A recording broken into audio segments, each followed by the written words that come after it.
National Tashaw's Conference opens and Linden Broadcasting Network commissioned. Hello, welcome to InfoHub. It's Monday, October 7. Thanks for joining us. We are coming to you from the Artichon Conference Center, where the 13th annual National Tashaw's Conference officially opened today under the theme Guyana's First Peoples United in the Promotion of a Green Economy through the Preservation of Languages, Lands and Rights. Our senior communications officers Paul McAdam and Sanika Thorne will now tell us what took place today. Addressing the Tushaws and leaders of more than 212 villages and communities from across the 10 administrative regions across Guyana, His Excellency President David Granger urged the National Tushaw Council to understand the need for human development and what it entails for indigenous advancement. Development would be meaningless unless people's lives could be improved. Human development is at the core of ensuring a good life. It recognizes the importance of improving people's lives, especially in 4 fields: education, health, livelihood, and social protection. Human development aims at ensuring the good life for all.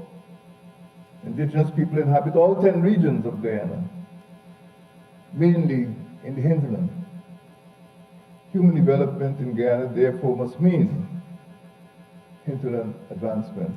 The Tushaws who are meeting at the Artichon Conference Center for the next week were urged to put aside their differences and work together to reduce some of the social ills affecting their communities. Work together to reduce the incidence of alcoholism, incest, murder, non-communicable diseases, people trafficking, prostitution, substance abuse, teenage pregnancy and suicide in certain communities.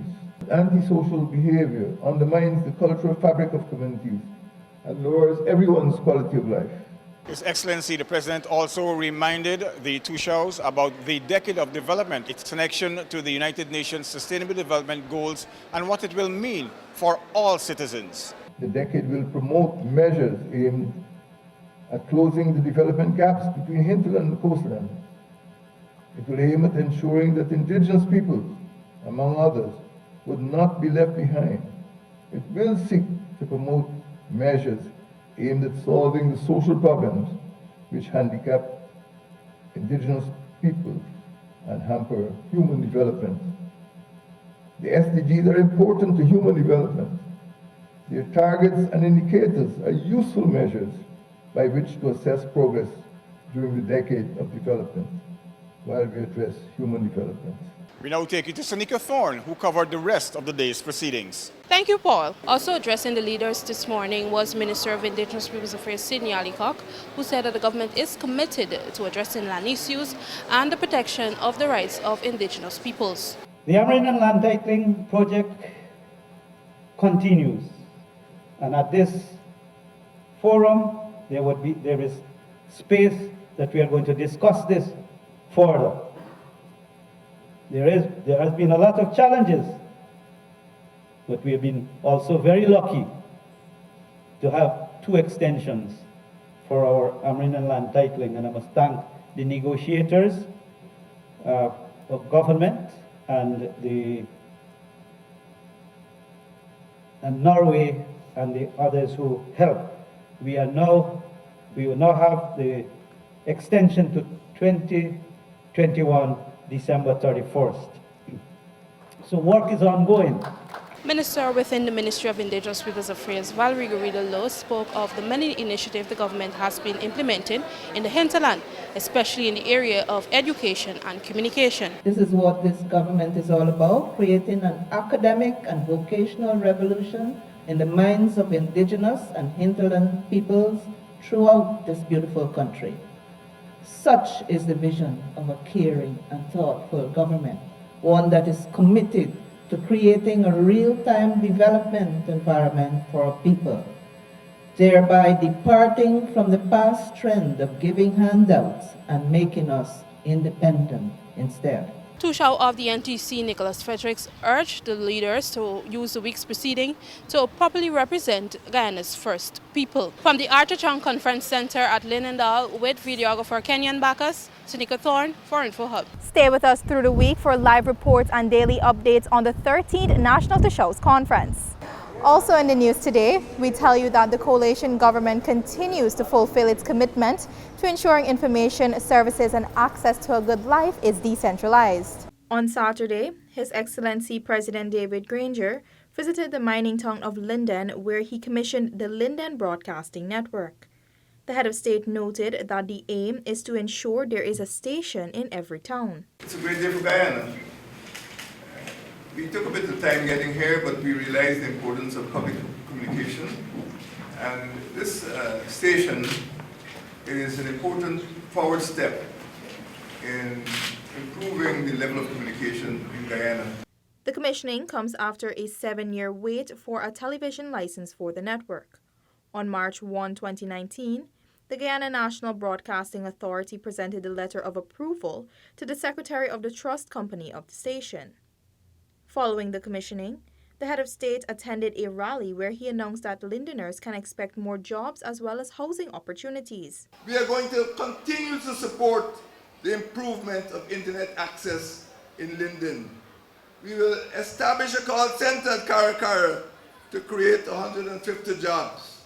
We will collaborate in the construction of a women's, we have collaborated in the construction of a women's shelter at Richmond Hill. And we will build 2 new community centers in Amelia's Ward and Blueberry Hill. We will erect a vocational training center right here in Linden and undertake the construction of a primary and nursery school and a dormitory for the Linden Technical Institute. We're going to develop 500 additional house lots in Amelia's Ward, and we're going to commission 2 new wells through the Guyana Water Incorporated. During his visit to Linden on Saturday, the head of state also commissioned another school bus, which will be used to transport school-aged children free of cost. Still to come, Madia Resource Center opened and victims of the Cabana air tragedy remembered. Details of these after the break.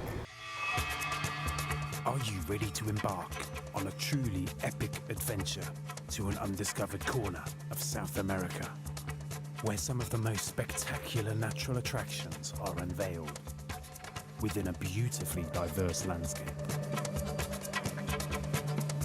From the wetlands and savannas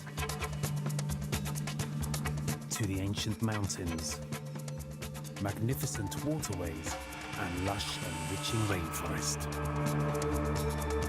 would provide a vast playground for some of the most exotic and breathtaking creatures on the planet, including many of the world's giant species.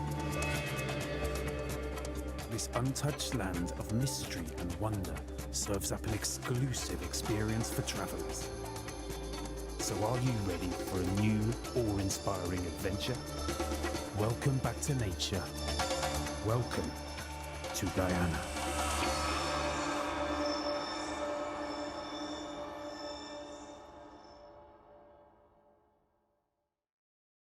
Thanks for staying with us. Madia students are now better equipped following the establishment of a $1 million resource center at the Madia Secondary School dormitory. Called the Leonard Stephen Resource Center, the facility was named after past head teacher and renowned educator Leonard Stephen, who played a pivotal role in the development of Madia Secondary School. The move to establish the Resource Center puts the students on a firmer footing and will ensure higher quality educational standards in the township. The idea for the center was birthed through an engagement with residents of Madia, Campbelltown, Princeville, Chumuchumari, and other surrounding communities. Minister of State Honorable Dawn Hastings Williams, who officially opened the facility, saluted the residents for working with the government and private sector to operationalize the project. Today, one of His Excellency's vision has been achieved, and your government will continue to support you in whatever way we can, especially when it comes to education. It was highlighted that the Resource Center will improve the educational performance of the students who board at the dormitory, since they will now have access to the additional tools. Education is the fuel this nation runs on, and the vehicles to develop us further. So any developments in education are extremely significant. The Department of Social Cohesion spearheaded the initiative and has equipped the center with computers, textbooks, novels, technical drawing sets, geometry sets, chairs, tables, computers, printer and ink, among other things to equip this facility. His Excellency President David Granger, in his bid for the development of Guyana through education, continues to push for equitable, inclusive education for all, a vision that is becoming reality. Natishia Isaacs for InfoHub. 43 years after their tragic deaths, Guyana still remembers the 11 Guyanese who lost their lives in the Cabana Tragedy. The simple memorial service was held on Sunday at the monument site Turkine campus. Speaking on behalf of His Excellency President David Granger, Minister of Social Cohesion, the Honorable Dr. George Norton, described the incident as a tragedy. His Excellency David Granger said, "This is not a disaster. Disaster he described as a natural catastrophe. But this act," he went on to say, "was a deliberate, premeditated crime, causing great sufferings, distress, and destruction, and must be described as a tragedy." On Wednesday, October 6, 1976, Cabana Airways flight CU-455 was scheduled to fly the following route: Guyana to Trinidad, Trinidad to Barbados, Barbados to Jamaica, and finally Kingston to Havana, Cuba. However, 9 minutes after it took off from Barbados, 2 bombs exploded in the plane, causing it to crash into the Atlantic Ocean. Among the 11 Guyanese who perished, 6 were students on their way to study medicine. It was the first time that Guyana, Cuba, and the region had experienced such a tragedy. The 4 Caribbean states, Guyana, Barbados, Jamaica, and Trinidad and Tobago, established diplomatic relations with Cuba in December 1972, 4 years prior to this tragedy. Clearly, someone wanted to send a message.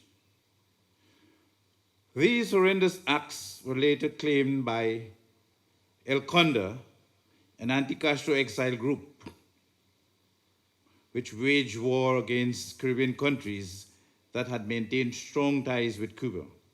Guyana and Cuba, Minister Norton noted, remained partners in a number of areas, despite the tragedy. Reporting for InfoHub, Alexis Rodney.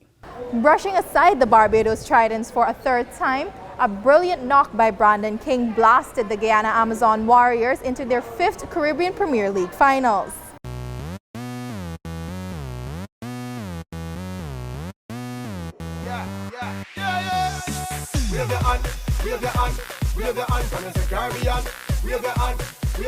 Scoring 132 runs off of 72 balls, King not only broke the record for the highest individual score of the CPL, but also helped the Amazon Warriors maintain their unbeaten win streak of 11 games.